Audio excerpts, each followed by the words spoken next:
Good morning बच्चों, मैं उमेश राय। आप सभी को बिहार बोर्ड के मैट्रिक का क्वेश्चन कैसे आएगा और कैसे तैयारी करें कि बेहतर हो, इसके लिए कुछ टिप्स बताने जा रहे हैं उमेश राय। और आपको बिहार बोर्ड के मैट्रिक का मैथमेटिक्स पेपर को कैसे सॉल्व करें, कैसे उसका तैयारी करें, मात्र अब लगभग मोटा मोटी 40 दिन बचा हुआ है, उसको हम कैसे प्रिपेयर करें जो हमारा बोर्ड में सबसे अच्छा अंक आए। जैसे आपको 2 मिनट में हम बता दें कि इसका पैटर्न क्या है। बोर्ड का पैटर्न है कि मान लीजिए हम लोग का 3 घंटा 15 मिनट का पेपर मिलेगा। उसमें 2 टाइप से क्वेश्चन आ रहा है, एक है ऑब्जेक्टिव और दूसरा है सब्जेक्टिव। क्या है? ऑब्जेक्टिव और सब्जेक्टिव क्वेश्चन। ऑब्जेक्टिव माने वस्तुनिष्ठ क्वेश्चन, और ये है विषय वस्तु का।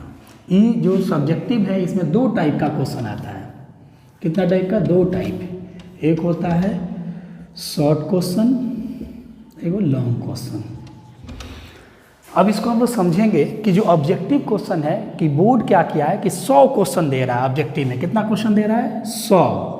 सब में 4-4 ऑप्शन रहेगा और जिसमें से आपको कुल 50 क्वेश्चन बनाना है। 50 का आंसर देना है। 100 ऑब्जेक्टिव रहेगा और कितना देना है? 50 का क्वेश्चन बनाना है। जो आपको आता है उसी को देंगे। बस जैसे मान लीजिए कि हमने किया कि 1 बना लिए, फिर 10 बना लिए, फिर 50 बना लिए, 61 बना लिए, 99, यानी जो आपको आता है 100 में कोई भी 50 यदि क्वेश्चन आप बना दिए तो आपका वो देख लेगा। यदि आप 60 बना दिए तो 50 ही देखेगा ऊपर से नीचे तक। और जो सब्जेक्टिव जो है वो 2 टाइप का होगा, एक शॉर्ट क्वेश्चन और एक लॉन्ग क्वेश्चन। शॉर्ट क्वेश्चन में क्वेश्चन की संख्या है 30। कितना है? शॉर्ट क्वेश्चन में 30 क्वेश्चन पूछा जाएगा, जिसमें से आपको जवाब देना है 15 क्वेश्चन का। कितना क्वेश्चन का देना है जवाब? 15 क्वेश्चन का। और लॉन्ग क्वेश्चन है जिसमें पूछेगा 8 और आंसर आपको कितना देना है? तो 4 का। और ये सभी कितना है? दीर्घ उत्तर यानी 5 नंबर का है तो 8 क्वेश्चन पूछेगा। कोई 4 क्वेश्चन 5 नंबर का यानी 5 चौका का, ये 20 अंक का हो जाएगा। और यह 2 अंक का होगा। 30 क्वेश्चन पूछेगा लेकिन 2 का जवाब देना है, 15 का देना है, 2 अंक का होगा तो 15 दूनी 30। 30 और 20 कितना हुआ? 50 अंक ही हो गया। और 50 ऑब्जेक्टिव 50 यानी कितना हुआ? 100। और मैथ ही एक ऐसा सब्जेक्ट है कि 100 में 100 लाना बहुत आसान है। जैसे मैथ का यदि हम चैप्टर देखें तो मैथ में गणित क्लास 10 का 16 चैप्टर दिया है और बिहार बोर्ड 16 से ही पूछता है, 16 में से ही पूछता है। जैसे सबसे यदि इम्पोर्टेंट देखें ट्रिगोनोमेट्री, हाइट एंड डिस्टेंस, 2 चर वाला एक घातीय समीकरण, और ये 3 क्वेश्चन हुआ। जैसे मेंसुरेशन हुआ 3D 2D, इसमें से प्रोबेबिलिटी है, स्टैटिक्स है। तो 5 अंक का यदि 8 क्वेश्चन की हम तैयारी करें, ये निश्चित है कि यह 2 नंबर भी उसी से हो जाएगा और 100 अंक भी हो जाएगा। अब 8 क्वेश्चन कहाँ कहाँ से आता है उसको हम बता रहे हैं। पहला क्वेश्चन एक आएगा आपको, पहला क्वेश्चन समीकरण से 5 अंक का आएगा, आलेखी विधि। दूसरा जो यहाँ से क्वेश्चन पूछता है हाइट एंड डिस्टेंस, ऊंचाई और दूरी से 5 अंक का एकदम निश्चित पूछेगा। फिर तीसरा त्रिकोण क्या होगा? ये आलेखी विधि, 2 चर वाला एक घातीय समीकरण से। और ये है ऊंचाई और दूरी, हाइट एंड डिस्टेंस इसको बोलते हैं। और 5 अंक जो है ट्रिगोनोमेट्री यानी त्रिकोणमिति। चौथा क्वेश्चन है आपको पूछेगा 2D और 3D से, यानी मेंसुरेशन से 2D और 3D में। तो यहाँ से भी एक 5 अंक का क्वेश्चन पूछता है। कहाँ से? मेंसुरेशन से, क्षेत्रमिति से, जो 9th में भी पढ़े और 10th में, यहाँ से भी एक 5 अंक का पूछता है। अगला जो है जैसे 1 हुआ, 2 हुआ, 3 हुआ, 4 और 5वां है 2 चर वाला एक घातीय समीकरण जो आलेखी विधि है, उसमें भिन्न वाला क्वेश्चन या आयु संबंधी क्वेश्चन, इसमें से भी एक क्वेश्चन 5 अंक का पूछता है। इसको ध्यान देना है। तो ई 5 यानी 5वां क्वेश्चन हो जाए। यदि छठा देखें तो द्विघात समीकरण से भी एक 5 अंक का क्वेश्चन पूछता है। द्विघात समीकरण से 5 अंक का क्वेश्चन पूछता है। कभी कभार नियामक ज्यामिति जो है वहाँ से भी पूछ देता है। नियामक ज्यामिति चैप्टर का क्या नाम है? ये कभी कभी पूछता है, कभी कभी नहीं भी पूछता है। उसके बाद सबसे इम्पोर्टेंट है प्रमेय थ्योरम निश्चित है, 11 प्रमेय है उसमें से निश्चित एक आएगा, यह थ्योरम प्रमेय से पूछेगा। अगला जो है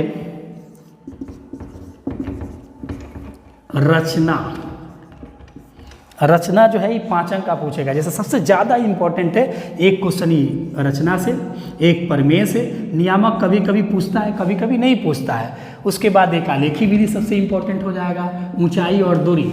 एनसीईआरटी की बुक में मात्र 16 क्वेश्चन है, उसमें से एक क्वेश्चन ही आ जाएगा। तो यहाँ से 1, 2, 3, 4 ही ज़्यादा फोकस करेंगे। ट्रिगोनोमेट्री भी होगा, क्षेत्रमिति भी होगा, 2 चर वाला, द्विघात समीकरण, नियामक ज्यामिति, इंपॉर्टेंट चैप्टर है जिससे यहाँ से पूछा जाता है। यदि 8-9 क्वेश्चन इसको हम तैयार कर ले तो गारंटी है कि 4 क्वेश्चन का हम जवाब देंगे। यदि 5 अंक का क्वेश्चन का हम यदि जवाब दे रहे हैं तो जो 30 क्वेश्चन पूछा उसमें 2-2 अंक का जो नंबर है 15 जवाब देना है, तो 5 का तैयारी करना ही 2 अंक का भी हो जाएगा। अब रही बात जो ऑब्जेक्टिव जो क्वेश्चन है, तो जैसे हम लोग जानते हैं कि मैथ में सबसे इंपॉर्टेंट चीज़ है फार्मूला। तो यदि आज से, अभी से, आज के डेट से यदि हम लोग शुरू कर दें केवल फार्मूला को याद करना, रोज़ यदि पढ़ने बैठे तो 5 मिनट या 10 मिनट फार्मूला लिखे, पढ़े और उसको याद करें, तो जो 100 ऑब्जेक्टिव क्वेश्चन है उसमें से हम आसानी से 50 क्वेश्चन का जवाब दे सकते हैं। 100 क्वेश्चन में 30 से 40 क्वेश्चन तो ऐसा आता है बिना पेन का, केवल फार्मूला याद है तो केवल हम टिक लगा सकते हैं। फार्मूला ओनली फॉर फार्मूला चाहिए। यदि आपको फार्मूला याद है तो आसानी से बता सकते हैं। और फार्मूला 15 चैप्टर का जो कंसेप्ट आप जान लीजिए, फार्मूला को एक बार लिख लीजिए, तो ये निश्चित रूप से है कि आप 100 क्वेश्चन में आसानी से 50 का जवाब दे सकते हैं। और सबसे आसान है बिहार बोर्ड में कि अब 200 नंबर का पूछ रहा है आपसे और 100 नंबर का ही बनाना है। तो यानी कि ज़रूरी नहीं है कि यदि आपका कोई चैप्टर मान लें कि बढ़िया नहीं है, जो चैप्टर आपका बढ़िया उसको फोकस कीजिए। यदि आपका ट्रिगोनोमेट्री बढ़िया है तो 20 अंक का सिलेबस का है, लेकिन उस डबल कर दिया तो 40 अंक का हो जाएगा। थ्योरम जहाँ तक 10 अंक का है तो डबल कर दिया तो 20 अंक का हो जाएगा ना। तो जो चीज़ें आपका बेस्ट है उसको पूरी फोकस करके, पूरी ईमानदारी से, आज से, अभी से यदि लग जाए तो 40 दिन लगभग मोटा मोटी और बच गया है। तो 40 दिन में आप आसानी से, बेहतर ढंग से आप बोर्ड का फर्स्ट डिवीज़न तो आसानी से हो जाएगा। कुछ भी नहीं, जो लड़का नहीं जानता है, जो विद्यार्थी नहीं जान रहे हैं, वो आसानी से कर सकते हैं। और यह वीडियो बनाने का मेन मोटो है, मेन मकसद है कि यदि यह वीडियो कोई भी लड़का यदि देख ले, कोई भी विद्यार्थी यदि देख रहा है, तो ये गारंटी के साथ कर रहे हैं कि यदि हम जो टेक्निक बताएं कि यदि ऐसे 5 अंक का जहाँ से क्वेश्चन आता है उस क्वेश्चन को यदि देख लिया जाए, और इसमें से वीडियो देखने वाले व्यूअर जितने होंगे, यदि 5% लोग ही, 5% ना कहें 3% लोग यदि सक्सेस हो जाए तो वीडियो बनाना सफल होगा। और हम आपके उज्जवल भविष्य के लिए कामना करते हैं। वीडियो देखने के लिए बहुत बहुत धन्यवाद देंगे। इसके पहले अभी हम बताए थे कि जो 5 अंक का जो क्वेश्चन है आलेखी विधि, तो आलेखी विधि में जैसे 2 चर वाला एक घातीय समीकरण जो है उसमें से एक क्वेश्चन निश्चित लगभग हम 15-30 एग्ज़ाम देखे हैं और सब एग्ज़ाम में आता है, हर साल आता है, इस बार भी आएगा। तो जो आलेखी विधि, 2 चर वाला एक घातीय समीकरण का आलेखी विधि क्या है उसको हम लोग समझे थोड़ा सा। 2 चर वाले रैखिक समीकरण, थोड़ा सा इसके बारे में हम चर्चा कर दें। 2 मतलब 2 काउंट करना, चर माने जिसका मान बदलते रहता, वाला कोई अर्थ नहीं है, केवल शब्द को संयोजित किया। रैखिक जिसका ग्राफ सीधा हो या जिसका पावर 1 हो। आज समीकरण जानते हैं जो LHS RHS माने बहुपद 0 के बराबर हो। तो 2 चर वाला रैखिक समीकरण मीन्स x + y = 5 हो, जैसा मान लीजिए। तो इसमें देखिएगा 2 चर राशि है और ये क्या है, बराबर 5 है। तो 2 चर वाला रैखिक समीकरण है। अब 2 चर वाला रैखिक समीकरण ऐसे एक क्वेश्चन पूछेगा, गारंटी है, ये कहेगा x + y = जो 5 है इसके कितने हल होते हैं। तो इसका आंसर होगा अनगिनत। कैसे, जैसे x + y = 5, जैसे यहाँ 1 और ये 4, 1 4 5 हुआ, 2 3 तो ये भी 5 हुआ, 3 2 ये भी 5 हुआ, 4 1 5 हुआ। अब कहेंगे इसके बाद क्या करेंगे, तो 5 है -1 सॉरी 6 और -1 यानी 5 हुआ, 7 -2 यानी 5। तो बहुत क्वेश्चन होगा, इसलिए इसके कितने हल होंगे, अनगिनत हल होंगे। लेकिन इसने कहा है 2 चर वाला एक घातीय युग्म समीकरण, इसमें क्या केवल क्या जुड़ जाता है, यहाँ हम लिख दे रहे हैं कि समझ में आ जाएगा, युग्म समीकरण। 2 चर वाला एक घातीय, 2 चर वाला रैखिक युग्म समीकरण, या कहीं कहीं कुछ बुक में एक घातीय दे देता है, एक घातीय या रैखिक, दोनों एक ही है। युग्म समीकरण जोड़ा होगा, जैसे सपोज एट एक एग्जाम्पल हम लोग देखें, x + y = 5 और x - y = 3, चाहे 3 2 5 3 चाहे 1 कर दे रहे हैं। बहुत क्वेश्चन है x + y = 5, x - y = 1। तो यानी फर्स्ट क्वेश्चन है और ये क्या है, सेकेंड। तो अब ये जो युग्म समीकरण है इसको कितने तरह से हल करते हैं? दो तरह से हल करते हैं। एक होता है आलेखी विधि और एक होता है बीजीय विधि। आलेखी विधि यानी ग्राफ की कॉपी पे ग्राफ की कॉपी हम आपको बता रहे हैं, चाहे एक पेज लेके भी दिखा दे रहे हैं कि ग्राफ का कॉपी कैसे होगा, वो हम आपको बता दे रहे हैं। तो ये आलेखी विधि से कैसे बनाएंगे इस क्वेश्चन को, उसको हम समझा रहे हैं। बीजीय विधि आप पढ़े होंगे। बीजीय विधि में 5 तरीका से हल होता है। लुप्तीकरण, प्रतिस्थापन, तुलनात्मक, अनुपात निर्णय और बृजगुणन विधि। 5 विधि से आप हल करते हैं, लेकिन आलेखी विधि में कैसे हल करते हैं उसको हम लोग देखेंगे। अब देखिए रैखिक जो है या एक घाती है, थोड़ा सा एक छोटा सा ग्राफ, जैसे इसका एक ग्राफ खींचेंगे तो सीधा आएगा, मान लिया ऐसे, इसका भी खींचे तो ऐसे, ये दोनों एक दूसरे को कट रहा है, तो इसका कितना हल होता है? एक हल होता है। या इसको क्या बोलते हैं? अद्वितीय। क्या बोलते हैं? अद्वितीय। या इसको क्या बोलते हैं? संगत। संगत माने दोनों आदमी एक दूसरे के एक जगह मिल रहे हैं तो संगत है। यदि इसको देखें कि दोनों का ग्राफ एक ये आया और फिर ये एक आया, दोनों समानांतर है, इसका बोलते हैं कि एक भी हल नहीं होगा, एक भी हल नहीं होगा, यानी कोई हल नहीं होगा। इसको क्या बोलते हैं? असंगत। समीकरण निकाय को क्या बोलेंगे? असंगत। एक होता है इसी पे और फिर इसी पे एगो आ गया ग्राफ, तो इसको बोलते हैं अनेक हल। अनेक हल, अनगिनत हल, अनगिनत हल होगा। या इसको बोलते हैं समपाती, यानी दो रेखाएं या तो एक दूसरे को प्रतिच्छेद करेगा या समानांतर होगा या एक ही पड़ेगा, तो इसको समपाती बोलेंगे। एक भी हल नहीं होगा, इसका एक हल होगा, राइट। या इसको हम अलजबड़ा के रूप में देखें तो इसको बोलते हैं कि a1/a2 not equal to b1/b2, तो एक हल होगा अलजबड़ा के रूप में। यदि इसको बोले तो a1/a2 बराबर हो जाए b1/b2 और बराबर हो जाए c1/c2, तो इसको क्या बोलते हैं? सॉरी, बराबर ही नहीं होगा तो इसका एक भी हल नहीं होगा, एक भी हल नहीं होगा। यदि यही तीनों बराबर हो जाए, a1/a2 बराबर b1/b2 बराबर c1/c2, तो इसका अनेक हल होता है। तो दोनों का जब हम ग्राफ तो तीन ही स्थिति आएगी, इस तरह आएगा तो एक हल, इस तरह आएगा तो एक भी हल नहीं, इस तरह आएगा तो अनेक हल। हर साल बोर्ड में निश्चित गारंटी के साथ बोल रहे हैं कि एक का आएगा ही आएगा। इसी क्वेश्चन को हम कोशिश कर रहे हैं समझाने के लिए कि ग्राफ का कॉपी पे थोड़ा सा या बोर्डे पे हम समझा दे रहे हैं, है ना। तो कैसे होगा ये देखिए, इसको थोड़ा सा ध्यान दीजिएगा। यदि सीख गए तो एक गारंटी है कि बोर्ड में एक आएगा ही आएगा। जैसे एक छोटा सा क्वेश्चन जो हम लिखे थे, x + y = 5, x - y = 1, और कहेगा इसको आलेखी विधि से हल करें, तो दोनों का एक मान सारणी निकालते हैं। क्या निकालते हैं? मान सारणी। जैसे x + y = 5 है, जैसे हम क्या करें कि इसलिए x = 5 - y, एक ऐसा बॉक्स बना ले, इसमें कम से कम कितना मान होना चाहिए? 2 मान होना चाहिए। अधिक से अधिक कितना हो मान निकाल सकते हैं? मान सारणी। क्या नाम है?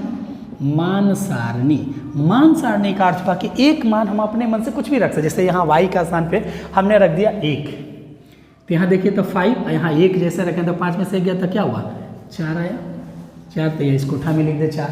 यदि हम दूसरा एक मान रख दे रहे हैं 2 y का स्थान पे, तो क्या होगा? देखिए तो यहाँ 5 - y का स्थान पे 2 रखेंगे, 5 में से 2 गया तो क्या हुआ? 3। x का मान क्या हुआ? 3।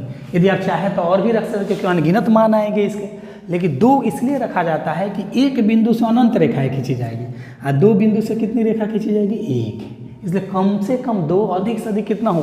यानी इस बॉक्स को और बढ़ाइए, 10 को, 20 को, 50 को बना लिए, कोई अंतर नहीं पड़ने वाला है। तो एक इसका मान सारणी बना लिए। एक दूसरा जो है, जैसे हम लोग x - y = 1 है सेकेंड का, तो x = क्या करेंगे? 1 + y। अब बहुत विद्यार्थी को ही लग रहा होगा कि सर हमेशा x का निकाल, आप y का भी निकाल सकते हैं, इधर रख सकते हैं, कोई प्रॉब्लम नहीं है किसी एक का। यहाँ हम रखे x, यहाँ y।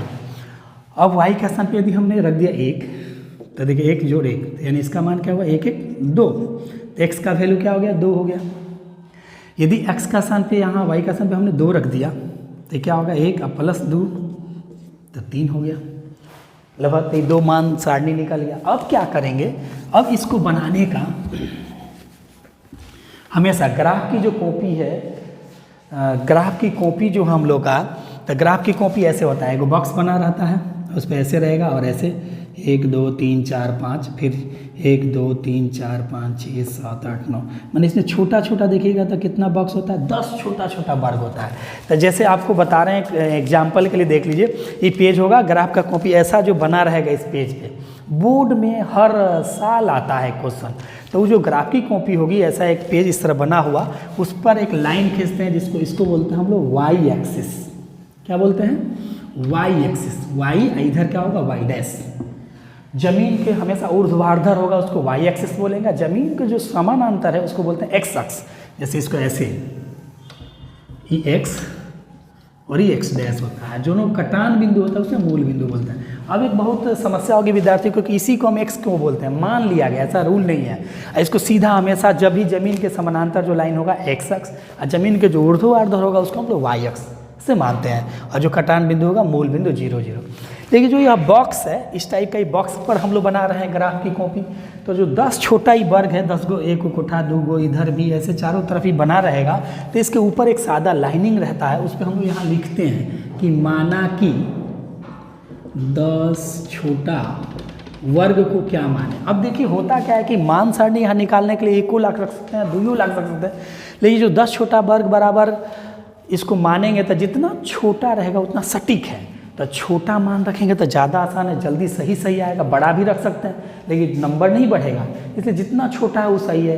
एक तरह से देखा जाए तो नक्शा आपको खींचने के लिए या अमानत सीख रहे हैं उसके लिए शुरुआत हो जाएगी, मैंने हल्का सा। तब माना कि 10 छोटा वर्ग बराबर हमने क्या माना? 1 इकाई, कोई मानेगा 2 इकाई, कोई मानेगा 5 इकाई। तो जैसे 4 तक है, 5 तक है, तो लगभग 1 इकाई से हो जाएगा। जैसे यहाँ से हम देखेंगे 10 छोटा वर्ग, तो इसको हमने माना 1, तो दूसरा हुआ तो क्या हुआ 2, फिर इसका अगला 3, क्या हुआ 4, इसी तरह 5 6 7 अपना कर लीजिए। इधर जो होता है माइनस होता है, तो इधर होगा -1, फिर -2, -3 और -4। ऊपर होगा तो यहाँ नहीं 1 हुआ, यह 2 हुआ, और ये 3 हुआ, ये 4, और ये क्या 5। इधर होगा तो -1, -2, -3, -4 और -5। अरे बहुत विद्यार्थी क्या करते हैं, जैसे मान सारणी निकालने आ गया, ये खींचने भी आता है, और इतना कर दोगे तो 5 में तो 3 नंबर एकदम कंफर्म है, इसलिए इसको जरूर बनाना चाहिए। वो तो छोड़ देता है, 3 नंबर मिल जाए। अब इसके बाद वाली थोड़ा सा छोटी सी कहानी एकदम तुरंत हो जाएगा। जैसे जो फर्स्ट का जो हम मान सारणी यहाँ निकाले हैं, एक्स और वाई जो कोड, एक्स में ही क्या है 4, तो वाई में क्या है 1 है। तो एक्स पर देखेंगे 4 कहाँ है, तो जैसे एक्स अक्ष है तो इधर प्लस है तो 4 यहाँ है, और वाई कहाँ है 1, वाई का मान 1 है।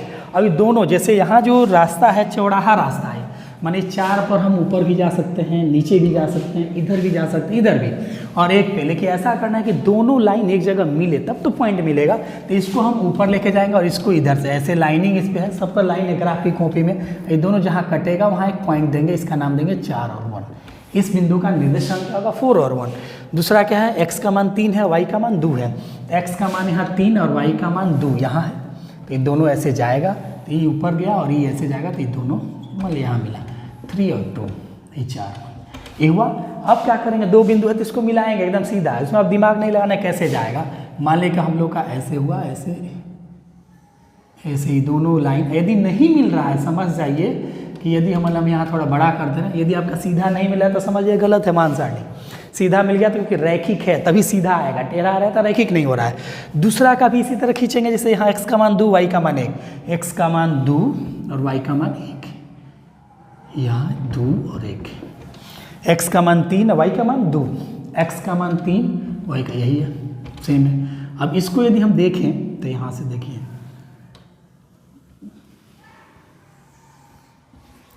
आया।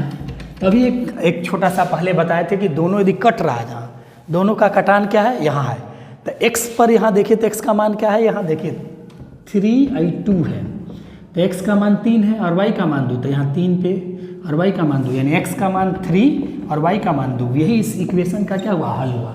x बराबर 3 और y बराबर 2। जैसे देखो 3 और 2 तो 5 हुआ, और 3 में से 2 गया तो दोनों सेटिस्फाइड कर रहे थे। इसका आंसर है, यह अद्वितीय है, एक हल आएगा, है ना। तो इस तरह यदि बना दिए तो ये 5 नंबर फिक्स है। अब थोड़ा सा इसमें बहुत क्वेश्चन कभी कभी पूछ देता है कि जैसे एक ट्रायंगल बना x अक्ष के साथ, इसका भी क्षेत्रफल निकालने के लिए कहा देगा, या जैसे देखिएगा यहाँ से यहाँ तक एक y अक्ष के सापेक्ष बना, ये भी निकालेंगे, कभी कभी कहता है कभी नहीं, तो उसका यह आधार हुआ और ऊंचाई लेके निकाल सकता है आसानी से। तो ये यदि क्वेश्चन को, मतलब मेरा मेन मोटो है कि समझ जाए, और लगभग हर साल ये क्वेश्चन बैंक में भी जाके देखो तो एक एक क्वेश्चन आया ही आया है। तो इस क्वेश्चन को जरूर समझने की मुझे उम्मीद है कि समझ में आएगा, और ज़्यादा पैनिक नहीं होना है। आप यदि वीडियो देख रहे हैं कि हम आपको डराना नहीं चाहते, आप खुश रहिए। जो तैयारी आपका जो बढ़िया है चैप्टर, क्योंकि 15वां चैप्टर बढ़िया नहीं भी है तो कोई बात नहीं, जो आपका चैप्टर बढ़िया है उसको खूब रिवाइज कीजिए। यदि जो नहीं है और हो जाए तो करिए, नहीं तो जो हुआ है उसी को बढ़िया करें, क्योंकि डबल ऑप्शन है, आसानी से बना सकते हैं। और मुझे उम्मीद है कि एकदम एग्ज़ाम देना रिलैक्स पोजीशन में जाना है, क्योंकि हम भी मैट्रिक का बोर्ड का एग्ज़ाम दिए थे, घबराहट होती है, डर लगता है कि कैसे। लेकिन जब हम बोर्ड का एग्ज़ाम दिए थे तो मेरा भी मैथ्स में बहुत बढ़िया अंक आया था, लेकिन पहले डर लग रहा था कि क्या होगा क्या नहीं होगा। लेकिन आराम से रिलैक्स, क्योंकि जो आप पढ़ रहे हैं उसी से बहुत ईजी आता है, बहुत आसान, केवल वहाँ मेंटेन करना है टाइमिंग का। या ई देखिएगा, चित्र बना रहे हैं तो थोड़ा ये पेंसिल से बनाए, आंसर लिख रहे हैं तो थोड़ा बढ़िया से लिख दे, डायग्राम सही से बनाए, इंस्ट्रूमेंट बस लेके जाएं। और आंसर लिख रहा है, किसी का क्षेत्रफल निकला था सेंटीमीटर स्क्वायर, आयतन निकला था सेंटीमीटर क्यूब, ये सब पे ध्यान देना। चित्र बना के नंबरिंग बढ़िया से देना, नामकरण बढ़िया से देना, इस सब पर ध्यान दे रहे हैं और साफ़ सुथरा यदि बना रहे हैं तो नंबर बहुत बढ़िया आएगा। और मैं आपके उज्जवल भविष्य के लिए कामना करता हूँ।